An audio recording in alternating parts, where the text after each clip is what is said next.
Chapter 4 का next question है, there is no much difference in the range of temperature in Manaus. तो Manaus जो है वो एक सिटी है ब्राज़ील में, और बोल रहा है वहाँ पे टेम्परेचर के रेंज में बहुत डिफरेंस नहीं है। तो पहले समझते हैं कि टेम्परेचर का रेंज ही क्या होता है। मैनाउस तो समझ गए ना, एक जगह है ब्राज़ील में, है ना, एक सिटी है ब्राज़ील में। टेम्परेचर का रेंज क्या होता है, मान लो देखो एक रेंज होता है जहाँ पे दिन में जो टेम्परेचर है वो 35 डिग्री सेल्सियस है, और रात में जो टेम्परेचर है वो मान लो 10 डिग्री सेल्सियस है। तो देख रहे हो दोनों में गैप कितना ज़्यादा है, 35 और 10, मतलब कुल 15 डिग्री का इसमें रेंज हो गया। बीच में रेंज कितना हो गया, 15 डिग्री, ये 10 और ये 35। मान लो कोई कोई जगह क्या होता है ना कि दिन में वहाँ पे टेम्परेचर जा रहा होगा मान लो 30, और रात में जा रहा होगा 25।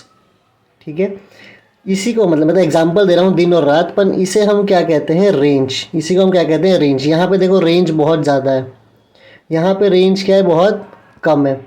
तो ऐसा ही रेंज साल भर का भी अगर निकाल लो तो देर इज़, क्या बोल रहा है कि मैनाउस में जो रेंज है ना ये बहुत कम है। तो वो सिंपल सा उसके पीछे रीज़न है। पहला रीज़न क्या है कि जो मैनाउस है ना वो लगभग यहाँ पे कहीं पे है, इक्वेटर के पास। तो ब्राज़ील में मैनाउस कहाँ पे है, इक्वेटर के पास। और हमें पता है अगर ये हमारा इक्वेटर है तो जो सनलाइट है वो इक्वेटर पे साल भर परपेंडिकुलर पड़ता है, मतलब सीधे ऐसा साल भर पड़ता रहता है।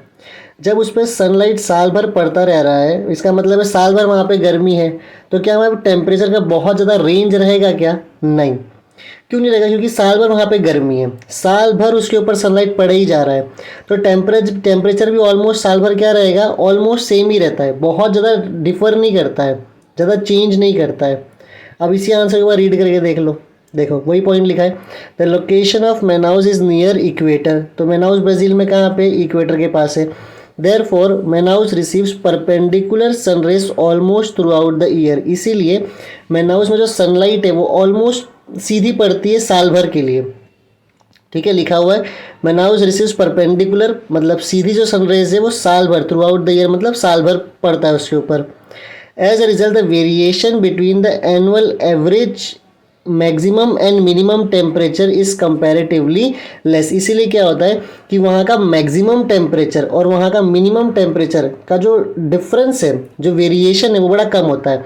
जैसे कि देखो कहीं कहीं क्या होता है कि राजस्थान में देख लो एग्जाम्पल के लिए कि मैक्सिमम टेम्परेचर वहाँ पे 45 डिग्री सेल्सियस जा रहा है, कि एग्जाम्पल दे रहा हूँ, और मान लो मिनिमम वहाँ पे 10 डिग्री सेल्सियस जा रहा है। तो रेंज देख रहे हो, ऑलमोस्ट 35 डिग्री 30 डिग्री का कुछ रेंज आ जाएगा हमारे पास, है ना। 35 डिग्री का यहाँ पे रेंज देखने को मिल रहा है, डिफरेंस देखना है ना इनमें। लेकिन वहाँ पे क्या है, साल भर गर्मी पड़ रही है, तो ऐसा नहीं होगा कि एक टाइम 45 है तो एक टाइम फिर 10 डिग्री हो जाए, नहीं, ऐसा वहाँ पे होता नहीं है। यही लिखा हुआ है देखो, as a result variation between the annual average maximum and minimum temperature is comparatively less. इसीलिए वहाँ पे मैक्सिमम टेम्परेचर और मिनिमम टेम्परेचर में डिफरेंस क्या होता है, बहुत ज़्यादा कम होता है।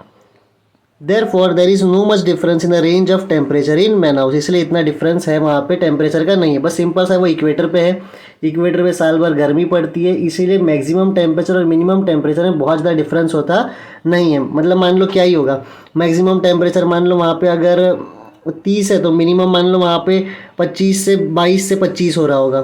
तो क्या बहुत ज़्यादा डिफरेंस है क्या, नहीं, बहुत ही कम, मतलब 7 से 8 डिग्री सेल्सियस का ही डिफरेंस आता है। एग्जाम्पल दे रहा हूँ मैं, ठीक है। तो बड़ा सिंपल आंसर है, 5 मिनट में हो जाएगा, है ना, एक बार रीड कर लेना खाली।